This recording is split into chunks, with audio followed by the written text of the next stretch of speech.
É muito bom estar entre amigos para falar do que gostamos, né? Falar de doutrina espírita. E por isso agradeço o convite feito, né, pelo Centro Espírita, Fé, Esperança e Caridade, que é a nossa casa co-irmã. Então, me foi sugerido falar sobre esse tema, conduta espírita, e que eu agradeço, porque foi uma oportunidade de uma auto-reflexão, uma autoavaliação, porque falar de conduta espírita, comportamento espírita, é falar de todos nós que nos dizemos espírita. Então, é uma oportunidade, né, dessa avaliação entre nós e que possamos, nessa noite, pensar por que sou espírita. E aí eu já começo com a gravura do exemplo de espírita que nós temos, que é Chico Xavier, né? Chico conseguiu colocar na sua vida diária o que é ser verdadeiramente espírita. E eu escolhi essa gravura, que foi elaborada pela área de comunicação social espírita da União Espírita Mineira, que é a nossa federativa, que fez uma campanha sobre isso, né? Colocando como título da campanha Conduta Espírita, Atitudes Cristãs. E aí nós já temos uma resposta. O que é ter conduta espírita? É ter uma atitude cristã, porque o Espiritismo é uma religião cristã e o nosso mestre, modelo e guia é Jesus Cristo. Não podemos nos esquecer disso em nenhum momento. E nós vamos a Allan Kardec, né, que foi quem nos deixou as obras para estudarmos e lembrarmos do Evangelho de Jesus. Pergunto a Kardec, quem é o espírita? E ele vai dizer, no Evangelho segundo o Espiritismo, capítulo 17, que se reconhece o verdadeiro espírita pela sua transformação moral. Quando falamos de transformação moral, é a transformação do seu comportamento. Ele precisa, nós, né, precisamos ajustar o nosso instrumento no diapasão do Cristo, né, e segui-lo o mais perto que pudermos. Para isso, é preciso fazer força. Por isso ele diz, reconhece-se pelos esforços que emprega para domar suas inclinações más.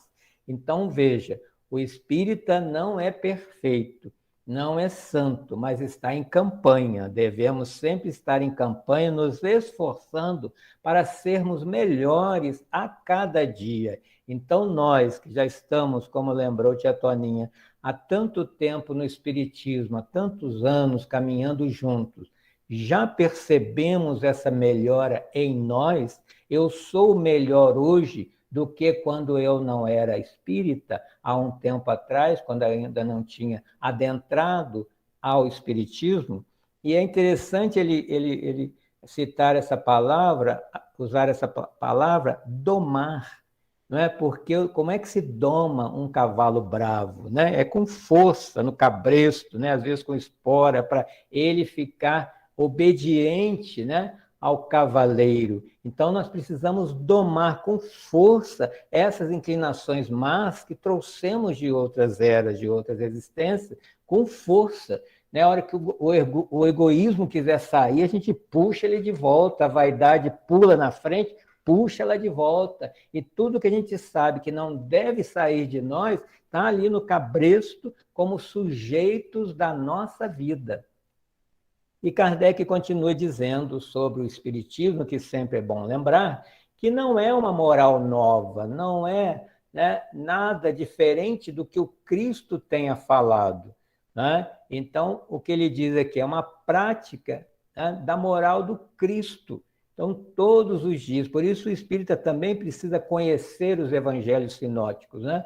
Porque o que falou Jesus, como Jesus agia para que eu possa, em sendo espírita, ser o mais cristão que eu puder. E lembrando também que o espiritismo é uma ciência, né? Não só uma religião.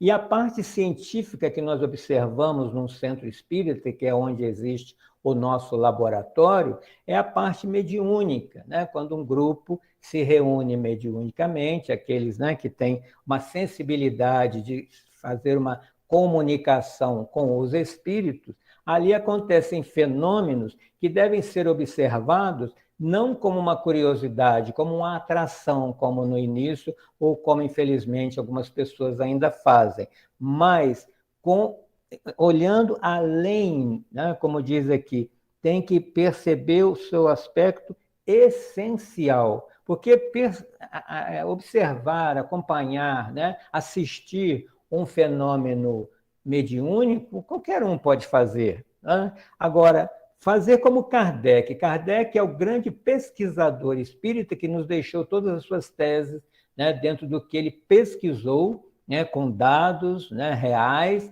e quando ele observou uma mesa se mexendo e respondendo às questões que lhe eram dirigidas, ele foi além, né? Ele foi na essência do que estava acontecendo ali, porque não era algo dito normal do cotidiano. Espera aí. Então, ele começou a pesquisar, né, qual é, além daquele fenômeno observável. O espírita também precisa fazer isso. Cada reunião mediúnica numa casa espírita é uma oportunidade de pesquisa, né? Para isso, nós temos o guia, que é o livro dos médiuns, que precisamos relacionar a teoria que está no livro com a prática que está nos trabalhos mediúnicos e estudarmos aquela situação. Isso que nós estamos presenciando foi pesquisado por Kardec, então Kardec, ou o livro dos médiuns, explica esse fenômeno. Se não, tem alguma coisa a ser pesquisada aqui, né? Então, a pesquisa acontece como ciência nos fenômenos mediúnicos. Mas, para isso, é preciso ter maturidade do senso moral, que é o que ele nos orienta. E ele vai constatar, né, os espíritas que ele já conhecia, que, mesmo sendo espírita, a ligação com a matéria ainda é muito forte, né? Então, ele fala aqui de laços tenazes, né? Com a situação material, que não consegue ainda se desprender de certas atitudes, de certos comportamentos, de certos hábitos, porque são milenares, né? Há milênios que nós temos um determinado hábito orgulhoso, né? Por exemplo, a maledicência. Há quanto tempo todo mundo acha normal criticar as pessoas e no encontro social falar mal de alguém, falar, não, estou falando a verdade. Aí vem o Espiritismo e fala, não. Isso, né, vai ter uma consequência para essa pessoa, e quando nós estudamos o capítulo 14 do livro A Gênese, que foi o último livro escrito por Kardec, nós vamos entender por que não devemos falar mal das pessoas. E, entendendo isso, mudar o comportamento, porque tudo no Espiritismo tem uma explicação lógica e racional. Não é proibir, é conscientizar com as respostas científicas. Então, diz Kardec, que tem muita gente que acredita nos espíritos, mas isso não muda nada. Tem gente até de outra religião que acredita em reencarnação, acredita em comunicação dos espíritos, como os espíritos acreditam. Mas não basta isso. Isso não muda ninguém, não é? Então, ele ainda diz que as pessoas se atêm aos fenômenos, mais ali, né? Ele quer ver como se fosse um teatro do que a parte moral do espiritismo.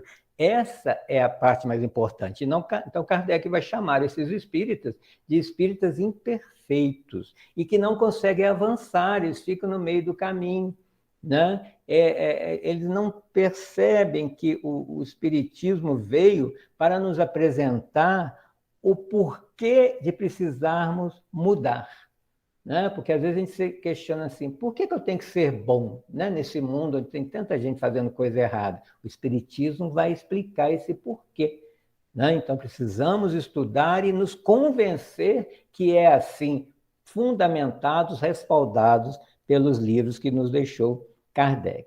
E ele diz uma coisa interessante aqui, que o aceitar, pelo menos aceitar esses princípios espíritas já é o nosso primeiro passo diante de tantas encarnações que temos pela frente. Eu costumo dizer isso também, que tudo que nós estamos estudando, aprendendo e vivenciando nessa existência é uma preparação para a nossa próxima. né? Nós não vamos sair dessa vida bons ainda, mas, né, vamos começar o nosso exercício, que na próxima já viremos de um novo pensamento e vamos dar continuidade nisso que estamos aprendendo para a nossa evolução, né? E precisamos nos espiritizar, né? Então veja essa gravura aí, o que está acontecendo com essa gravura é o que Kardec vai dizer aqui, que quando nós fazemos uma prece, por exemplo, nós ficamos chamando Jesus, Maria, Bezerra de Menezes, Francisco de Assis, puxando ele para baixo, vem aqui me socorrer, guie meus guias. E, na verdade, não é isso que o Espiritismo ensina. Nós temos que nos elevar a tal ponto para chegar um pouco próximo a eles. Olha essa gravura aí, pelo menos levantar o braço para que esses espíritos superiores possam nos puxar para cima. Mas às vezes a gente abaixa mais ainda e quer que ele venha rastejar aqui conosco para nos puxar. Qual é o nosso esforço? Né? Então, elevar o espírito para nos aproximar, mudar a vibração, para que ela fique mais leve e a gente fique tão próximo a eles que um dia estaremos convivendo com eles em outras paragens, mas precisamos exercitar. Né? E, no entanto, ele diz que o espírita vai viver uma vida como qualquer outro. Né? Ele tem que estar no mundo, sem ser do mundo, né? Já dizia o apóstolo, mas não precisa se isolar, né? Ficar sozinho para não, né, cair em tentação, nem colocar uma roupa diferente, nem nenhum destaque. Né? Todo respeito para as religiões que fazem isso, mas para o espírita isso não é necessário. Ele tem que ser como qualquer outro. Vamos voltar a Chico Xavier, né? Era uma pessoa que trabalhava, cuidava da família, cumpria suas obrigações e era um exemplo de espírita em todos os momentos. Aí pode ser jovial, feliz, alegre, né? Participar das festas, onde precisar ir, né? Eventos sociais, não tem que se isolar. Né? E também não tem que ter esse aspecto lúgubre, né? Aquela coisa séria, severa, né? Engessada, né? Tudo a golinha até aqui, não pode olhar, não pode isso, não pode aquilo. Não tem proibição no espiritismo, tem conscientização. Por que eu não devo beber bebida alcoólica? Né? Por que eu não devo fazer tal coisa? E aí entra o livre-arbítrio.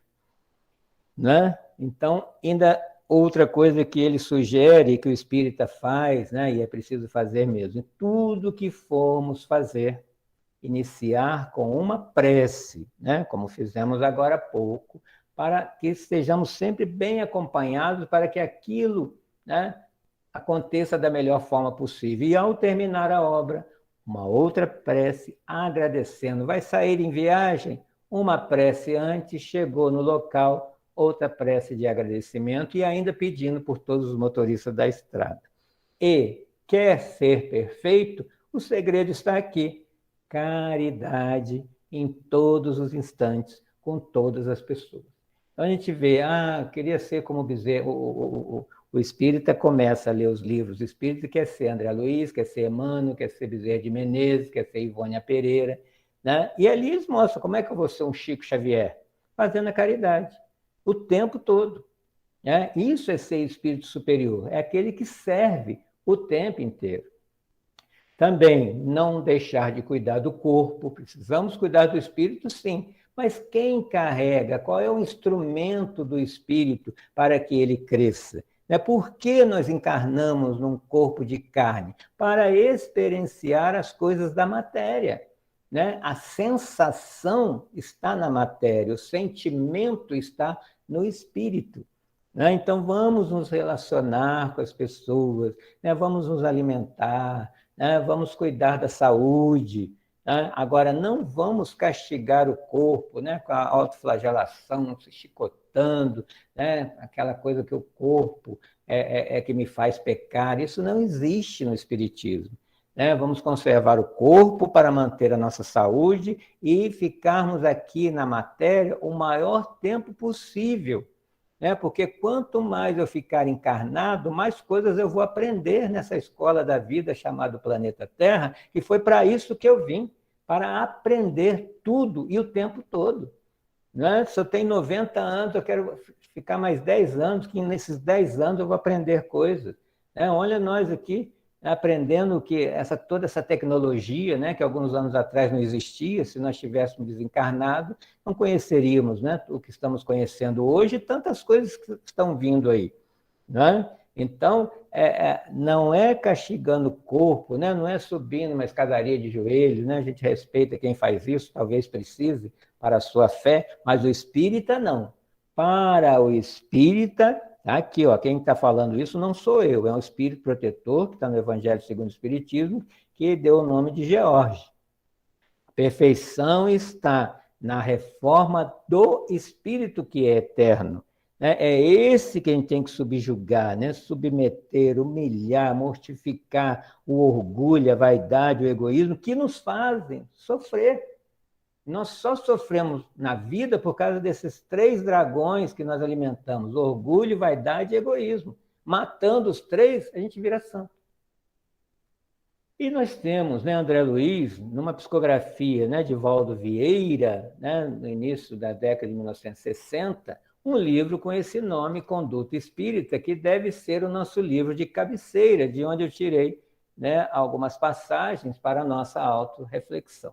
E todo o livro de André Luiz, né, o prefácio é de Emmanuel, né, o mentor de Chico Xavier, que vem nos esclarecer também algumas coisas, de 1960. Abraçando o Espiritismo, e todos nós aqui o abraçamos, né? Precisamos, né, a cada passo, orientar a atitude que a vida nos solicita, né? Pedindo orientação. Vai tomar uma decisão na vida? Prece. Nós temos um mentor, um anjo de guarda, um amigo do nosso lado, que nos auxilia à medida que nós pedimos a proteção, pedimos inspiração, para que nos auxilie a caminhar. Não devemos esquecer isso, está dizendo Emmanuel. Né? Não basta admirar o Cristo, né? Ficar cantando, louvando. O que muda isso? Né? Para o espírita, isso não existe. Né? Precisamos acompanhar o Cristo. O que é acompanhar o Cristo? Foi o que fizeram aqueles 12 que caminhavam com ele nos últimos 3 anos de sua vida. Eles acompanhavam como discípulos aprendendo dele, né? Manso e humilde de coração. E depois da sua desencarnação, continuaram como apóstolos, levando e continuando o seu trabalho até o fim da sua existência. Esse é o nosso papel também. Vamos caminhar com o Cristo aprendendo dele, e não daqueles outros que querem que a gente aprenda. Né? Esse é o único caminho, a única verdade, a única vida. Ou a gente se convence disso, a gente não entendeu nada da vida. Né? Então, abraçar o Espiritismo é a mesma coisa. Vamos caminhar com a doutrina, porque a doutrina é o apostolado de redenção, é o evangelho de volta. Né? É a saudade que estávamos de Jesus que nos permitiu trazê-lo de volta através, né, da doutrina espírita. E vamos, né, é aqui ele fala, quem pretende servi-la deve atender-lhe as indicações. Olha, isso é bastante interessante, porque tem muitos irmãos nossos que entram na doutrina para serem servidos. Né? Eu médio, né? Eu vou ser médio, trabalhar mediunicamente para os obsessores não me perturbarem, para eu não ter dor de cabeça, para não ter o que eu estava tendo. Então ele está negociando. Né? Se eu ficar aqui no centro toda noite, a minha família vai ser protegida, não vai acontecer nada com eles. Está negociando. Né? Não é o espiritismo que vai me servir, sou eu que preciso servir a causa espírita, como espírita que sou. Quem é que vai divulgar o espiritismo? Os espíritas. Né? Não é os de outra religião, eles estão divulgando a religião deles, eles estão vivendo de acordo com os preceitos da religião deles. Né? Eu estou vivendo de acordo com a religião que eu abracei, que é o espiritismo? Respondamos a Emmanuel. Então, eu tirei aqui, começando com a mulher. O que André Luiz, no início da década de 1960, recomenda à mulher?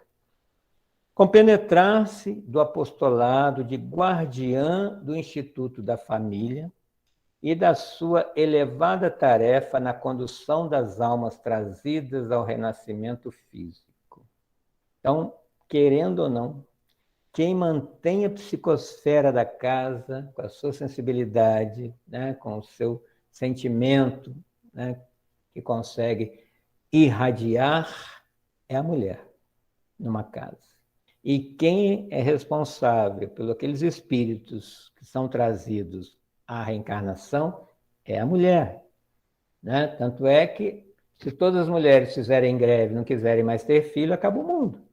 A mulher é a porta de entrada no mundo. Olha a responsabilidade das mulheres que se tornam mães, né? E não só deixar vir, como estar ali atenta àquele espírito, que todo filho nosso é um espírito que veio para ser evangelizado, educado, em primeiro lugar, no sentimento. Que é nesse sentimento é que nós, muitas vezes, tropeçamos, caímos e nos chafurdamos na lama, né? É a ela que cabe preservar no lar valores íntimos, né? Sopesando as deliberações que devem acontecer numa casa com prudência, realismo, deveres. É um dever, não é favor para ninguém. Ninguém faz favor para ninguém. Todos nós somos devedores uns dos outros. Então, deveres de irmã, de filha, de companheira, de mãe, qual seja o seu papel de mulher, né? Desempenhar da melhor forma possível nessa responsabilidade que compete a ela, que escolheu vir num corpo feminino, né? Com todas as atribuições que a sociedade lhe outorga, né? Então, ela tem, olha o que André Luiz nos diz, e diz aí principalmente as mulheres que estão nos ouvindo, a missão do amor, né? Por quê? O nosso primeiro amor na Terra é a mãe.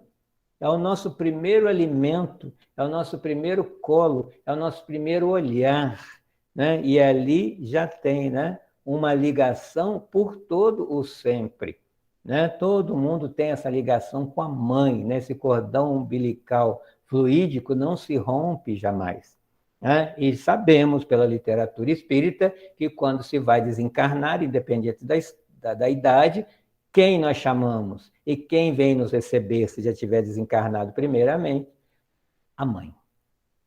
Então, o seu papel não termina nem depois de desencarnado. E devemos agradecer por isso, porque a oportunidade de exercitarmos esse sentimento para conquistá-lo, chamado amor, é o que nos traz aqui, né? E um filho, né, faz isso conosco, estimula o melhor de nós para ele. E vamos nos lembrar, né, da passagem de Lucas, no capítulo 10, versículo 41 e 42, quando Jesus vai visitar seus amigos, né, Lázaro e as suas duas irmãs, Marta e Maria, né? E nós temos lá a Marta cuidando dos afazeres da casa, né, do alimento, está aí na gravura, arrumando a casa, e Maria ali aos pés de Jesus, né, perfumando, ouvindo as suas palavras, né? E quando Marta vai reclamar que Maria não estava fazendo nada, não a estava ajudando, o que Jesus diz?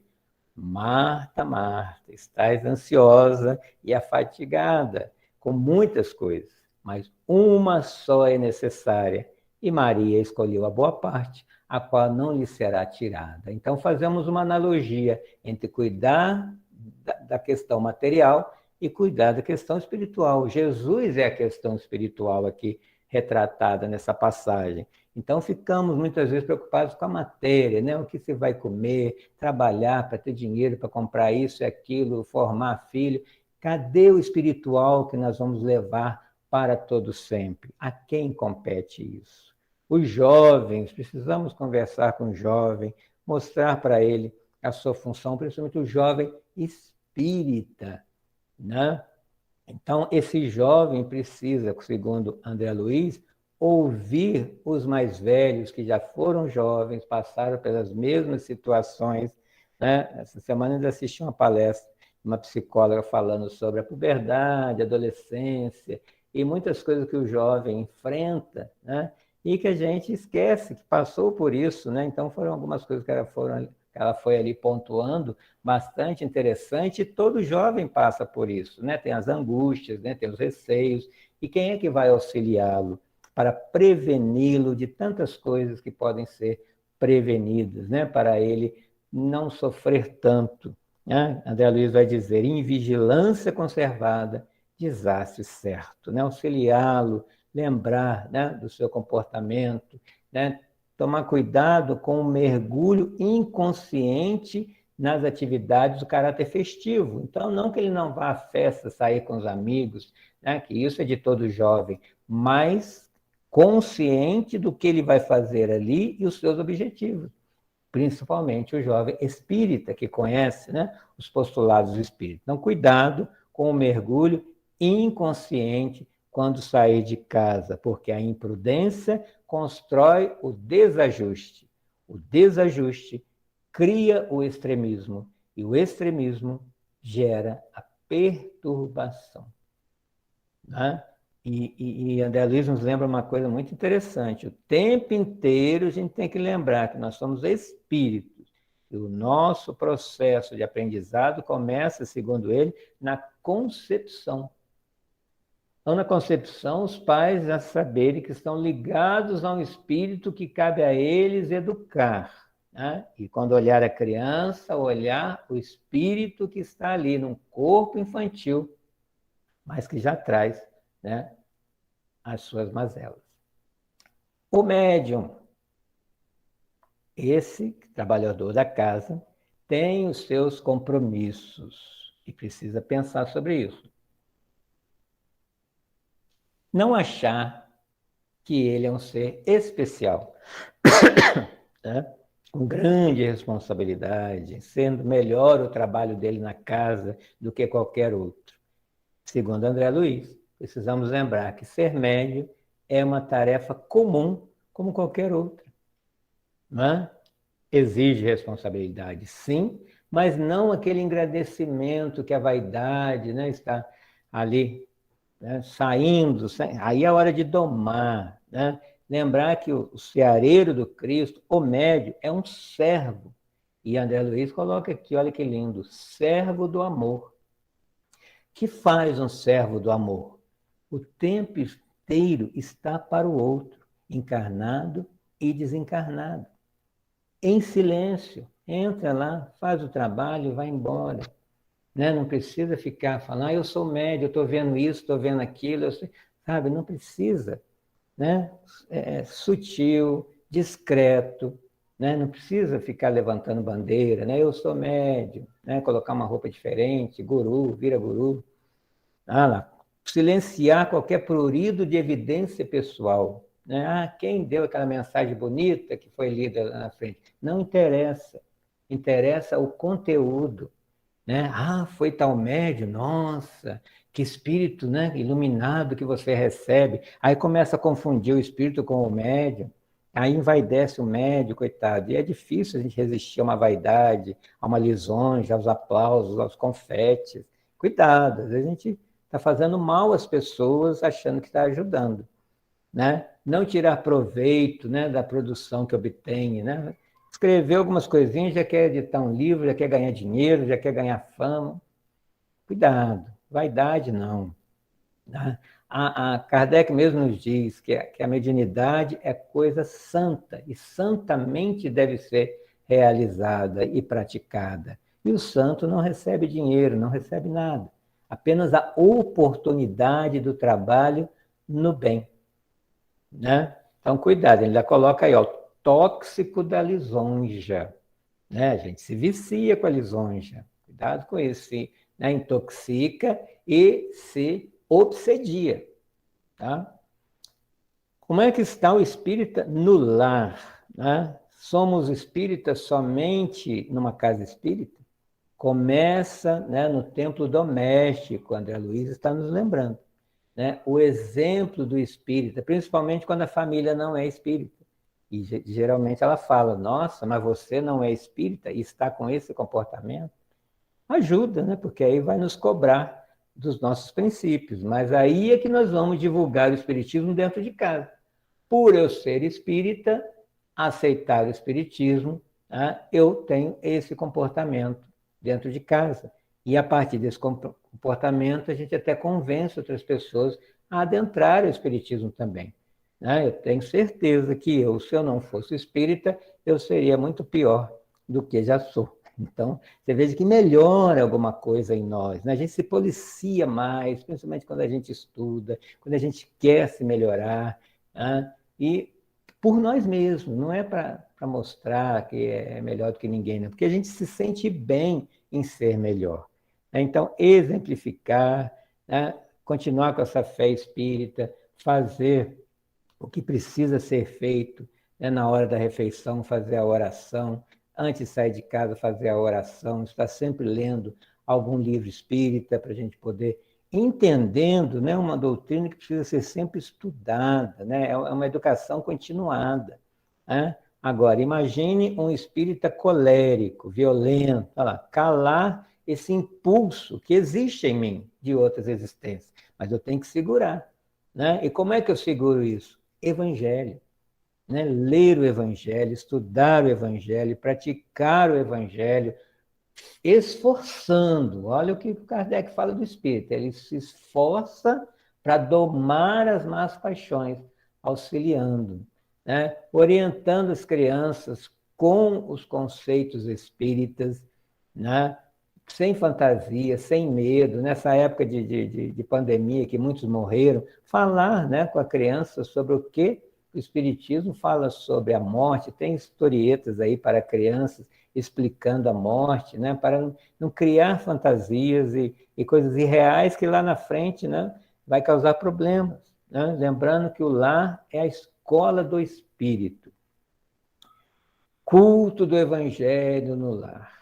É obrigação do espírita realizar o culto do Evangelho no lar. Reunir a família, abrir o Evangelho, ler uma passagem, discutir com a família, né? E fazer uma oração em família. 15 minutinhos por dia. Geralmente se fala uma vez por semana para ver se pelo menos uma vez o espírita faz o Evangelho no lar, mas o certo é fazer todos os dias, ou de manhã, ou à tarde, ou à noite, ou de madrugada. Se a família não quer fazer, faça sozinho, né? Porque ao fazer o Evangelho, ao abrir o Evangelho, a gente ilumina o lar, equilibra, harmoniza. Os espíritos falam isso para a gente. Trazemos espíritos bons para limpar o ambiente, fazemos o autopasse, né? Podemos irradiar um passe à distância às pessoas numa oração. Auxilia tanto o Evangelho no lar, por que não fazer?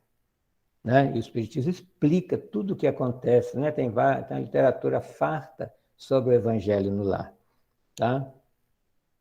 Olha lá, olha o que o André Luiz fala. Quem cultiva o Evangelho em casa faz da própria casa um templo do Cristo. Aquela sensação gostosa de um centro espírita, que nós estamos ali na nossa família espírita, é preciso sentir em casa também com os nossos consanguíneos. E no dia a dia, né? O que é ser espírita na via pública? É ser educado. Educado com as pessoas, educado com o ambiente, né? Não vai jogar lixo, né? Na calçada, na sarjeta, né? Vai esperar até encontrar uma lixeira para depositar o seu lixo, e com isso está ensinando as crianças que caminham conosco. Né? Olha o que o André Luiz fala, a vinha do Senhor é o mundo inteiro. Então, não existe um lugar sagrado, como algumas religiões querem dizer. O mundo inteiro é sagrado porque foi criado por Deus. Então, Deus está presente em qualquer lugar, né? Mesmo que não seja chamado. Então, vamos olhar tudo o que existe e pensar: Deus está aqui. Né? Colaborar para que haja higiene, limpeza, beleza, né? Nas vias públicas. Né? E se a gente quer um mundo melhor, façamos esse mundo. Né? Bons costumes, né? Pedir licença, cumprimentar as pessoas, dar lugar à pessoa mais velha, né? Uma pessoa que está com mais pressa, no trânsito, ser espírita no trânsito. Né? Aquele que tem um outro comportamento, não xingar, não se estressar com ele, mas abençoar. Né? Está com pressa, me cortou, vai com Deus, né? Deve estar com mais pressa do que eu. Né?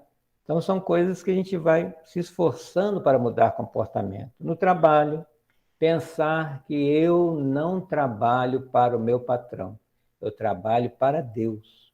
Eu preciso servir a coletividade, da melhor forma possível, porque a coletividade é a minha família. E todo trabalho, qualquer que seja ele, está contribuindo com o todo, e o todo é divino.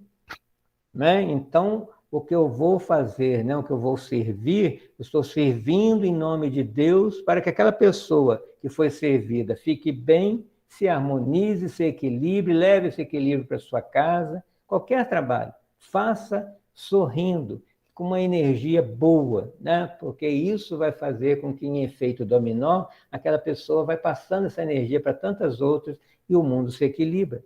A paz do mundo começa em mim, né? O mínimo que devemos fazer, cumprir com as nossas obrigações, né? No trabalho, chegar no horário, assiduidade, pagar as contas no dia certo, né? Tudo o que precisamos cumprir de obrigação das leis humanas, né? Que saem de uma lei maior. Então, o dever lealmente cumprido mantém a saúde da consciência, a paz de consciência. Vai dormir pensando, não devo nada a ninguém, né? Mas preciso servir para aprender a humildade, né? Ajudar os colegas do trabalho. Eu acabei o meu trabalho, o colega ainda não tem tempo, eu posso ajudar o outro? Não, já fiz a minha parte, então o outro que se vire. Por quê? O trabalho não é o todo, é dividido função, né, por uma questão de organização. Mas todo o trabalho precisa acontecer. É uma mudança de postura e de mentalidade. O que é a sociedade? É a nossa família. E precisamos viver dessa forma, né? Reformar-se, né? Para ser exemplo para o outro. As pessoas nos leem o tempo inteiro, então, e nos copiam. Então, se nós temos um bom comportamento, esse bom comportamento está sendo espalhado, né? Mesmo que a gente não saiba, as pessoas estão nos copiando, né? Então, vamos ter bons hábitos, né? Dominar aquilo que sabemos que vai nos fazer mal, e aquele vício que eu ainda não domino, me afastar, afastar dos lugares viciosos, né? Aquilo que eu sei que não vou vencer aquela tentação, que pelo menos eu saia. Ou então, naquele lugar, por exemplo, você está num churrasco, todo mundo bebendo, e aí você não quer participar, né? Cumprimenta, faz a sua parte e vai embora, em vez de ficar, eu não bebo, eu não sei o que, isso aí você está também, né, não sendo cordial com os demais. Cada um tem o seu livre-arbítrio, né? Eu não quero beber, eu não tenho que ficar condenando quem eu faço, né? Se puder orientar, bem, se não puder, né, não sejamos assim. Esse aqui está super atual, né? O que André Luiz nos recomenda? Distanciar-se do partidarismo extremado, paixão em campo, sombra em torno, né? Nós temos visto aí muitos irmãos nossos espíritas com uma agressividade nas redes sociais em relação aos políticos que não concordam, que é vergonhoso para a doutrina, né? Então devemos pensar, eu não concordo, não é errado criticar, mas sem ser cruel, né? E não levar para o pessoal, né? Você vai criticar um comportamento e apresentar uma solução, né? Então, uma sugestão, quando tiver um comunicado de alguém no Face sobre determinado político, não responda naquele momento que você está no auge da paixão, se você não concorda com ele, e vai escrever o que vai se arrepender depois. Ou não escreve nada, ou depois escreve de uma forma racional, né? Porque ali cai a vibração de quem lê, né? Se a pessoa é a favor daquele político, você está espalhando veneno tóxico, né? E às vezes quando acontece isso no centro espírita, é pior ainda lá. Em nenhuma oportunidade transformar a tribuna espírita em palanque de propaganda política, né? Nem mesmo com sutilezas. Gostei disso aqui, ó, sutilezas comovedoras em nome da caridade, né? Porque às vezes eu estou numa palestra ali, as pessoas estão gostando e sutilmente eu, né, dou a entender que eu estou falando de algum político, né, que as pessoas conhecem. Isso é uma obsessão sutil. Nós estamos realizando. Olha lá, o despistamento favorece a dominação do mal. É nessa brecha que os obsessores entram. E a gente não percebe. E ainda fala, eu não fiz por mal. Fez. Né? Então, por nenhum pretexto, condenar aqueles que se encontram na administração. né, de interesse público, porque, de repente, antes eu estava lá numa outra existência, ou vou estar. E essa administração também, presidente de centro espírita, ou de federativas. Né? Às vezes a pessoa fica criticando, falando mal de quem está à presidência, assuma a presidência para ver como que não é fácil. Né? Mas auxilie com oração, com trabalho, mas não derrube. Olha lá, orar em favor deles. Então apareceu aquele político na televisão que você não gosta, uma oração, né? Falar, esse é aquele que Jesus ama. E Deus permitiu que ele estivesse no poder agora, que ele possa realizar o que veio para fazer. E não, fulano não está fazendo, ele é isso, ele é aquilo, aquilo outro. Nós sabemos que somos imperfeitos, todos nós. Né? Agora, se estivéssemos no lugar dele, seria fácil? Então, força para ele vencer e não para derrubá-lo. Esse é o papel do espírita, que nós aprendemos no Espiritismo. Né? Para que o bem se faça, é preciso que o auxílio da prece se contraponha ao látego da crítica. Então, nessa hora, a gente deixa de ser espírita e faz o que todo mundo está fazendo, falando mal dos políticos. Né? A gente sabe da importância da prece para auxiliar o planeta para essas pessoas que estão equivocadas, porque não têm, muitas vezes, o conhecimento que nós temos. Na casa espírita, como é que é ser espírita na casa espírita? Pontualidade, assiduidade. Assiduidade é ir toda semana ao centro de sua preferência. Né? Por quê? Não é fanatismo. O que nós já percebemos?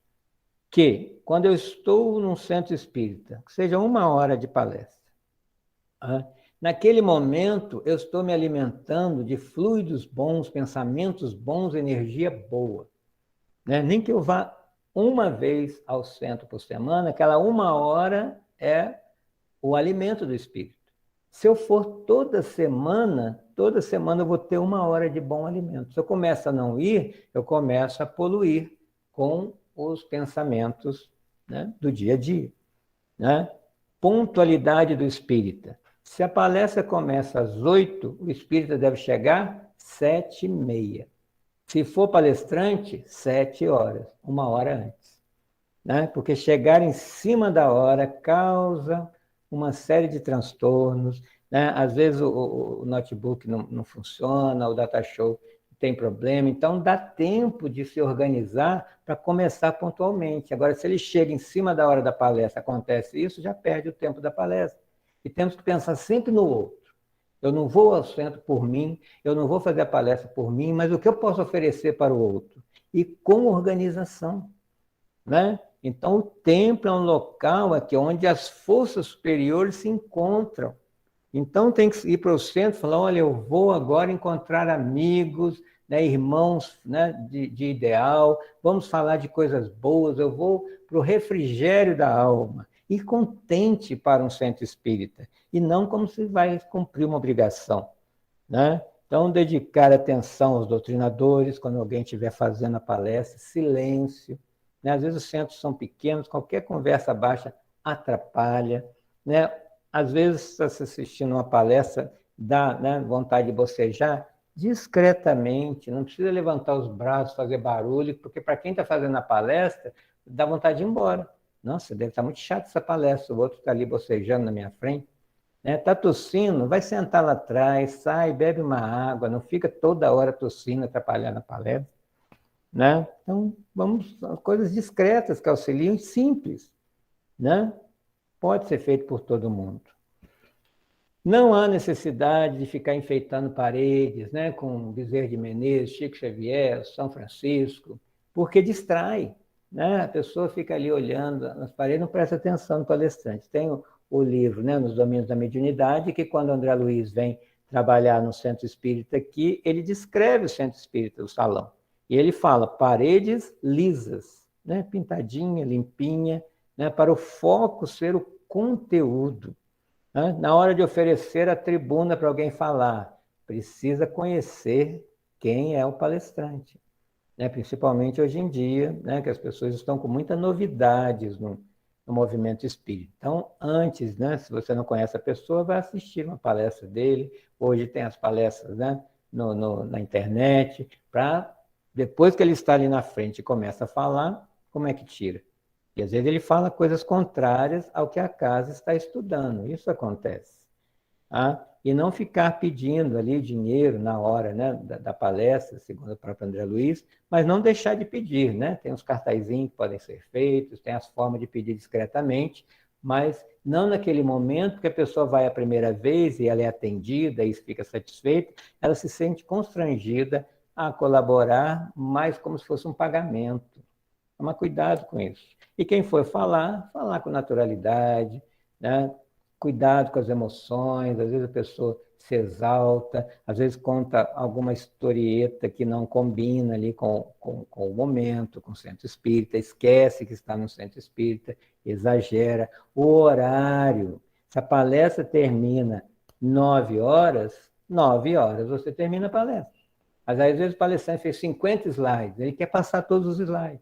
Ou então, para terminar, eu tenho um vídeo aqui, vai mais 5, 10 minutos. E aí nós temos que pensar sempre no outro. Ah, as pessoas estão gostando da palestra, eu vou esticar um pouco mais. Não. Né? Vamos pensar isso. Tem uma das senhoras aí que combinou com o marido, 9 horas termina a palestra no centro, você vai me buscar. E ele fala, mas eu tenho um compromisso 9h15. Aí o que ela fala para ele? Não, lá não atrasa, 9 horas eu estou saindo do centro. Nesse dia que ele vai buscá-lo, o palestrante resolve esticar 5 a 10 minutos. Ela fica constrangida de sair da palestra por causa do palestrante. O marido está lá fora, começa a buzinar, começa a mandar mensagem no celular que já está lá. A hora que ela chega no carro, já começa uma discussão. Né? O que pode acontecer? Ele pode não aceitar que ela continue frequentando aquele centro, né? Pode dar, né, uma série de consequências por causa de 5 minutinhos que o palestrante achou que não ia fazer mal a ninguém. Cuidado, pensemos sempre no outro. Obras assistenciais, né? Aqui fala uma vez por semana, é pelo menos uma vez ao mês, uma vez ao ano, né? Qual é a nossa obra em favor do outro? Mesmo a questão material. Né? Nós temos aqui um bazar na casa, você já contribuiu com o bazar? Né? E aí uma proposta, né, que eu quero fazer aqui. Ao invés de dar o que está sobrando, vamos treinar o desapego. Vamos pegar aquela roupa que a gente mais gosta, alguma coisa da cozinha que você mais goste, e doe para o bazar, para arrecadar dinheiro para casa, para servir uma outra pessoa que vai gostar daquilo também, e treinar o desapego, porque se eu desencarnar hoje, toda a roupa que eu gosto vai ser doado para alguém. Então já vamos antecipando isso. E sobre nós mesmos, né? Recusar várias funções simultâneas. Isso acontece também no centro espírita. A pessoa foi pensando que é o iniciante. Ele pega uma função, pega outra, cansa, aí ao invés de ficar com uma só, ele desiste de todas, ou sai do centro. Ah, ninguém faz, só eu que trabalho nessa casa, acaba saindo do centro. E o que o André Luiz fala? O afastamento do dever é deserção. Não, então, efetuar compromissos no limite das possibilidades. Trabalhar, sim, mas né, respeitando as limitações. E perante Jesus, em todos os instantes, reconhecer-se na presença invisível de Jesus, que nos ampara e quer que aconteça e permite que o bem aconteça. Ele nos aceitou, né? Desde os primórdios da terra, quando a gente foi criado simples e ignorante, Jesus já estava conosco, nos dando a mão. Cada coração humano é uma peça de luz potencial e Jesus é o sublime artífice. Somos peça de luz, tem uma potência de luz em nós, por isso que Jesus falou, brilhe vossa luz, ela já está aqui dentro. Em todas as circunstâncias, eleger no Senhor Jesus o Mestre. Não temos que seguir ninguém, seguir Jesus. E todos nós somos o seu rebanho, que é o nosso divino pastor. E eu termino citando a carta dos Colossenses, capítulo 3, 23, de Paulo. E tudo quanto fizerdes, fazei-o de todo o coração, como ao Senhor e não aos homens. Então, eu só existo para a honra e glória do Senhor. E aqui, os livros que eu li, o Evangelho segundo o Espiritismo, conduta espírita e as gravuras que retirei da web. O Senhor nos abençoe. Obrigado pela oportunidade.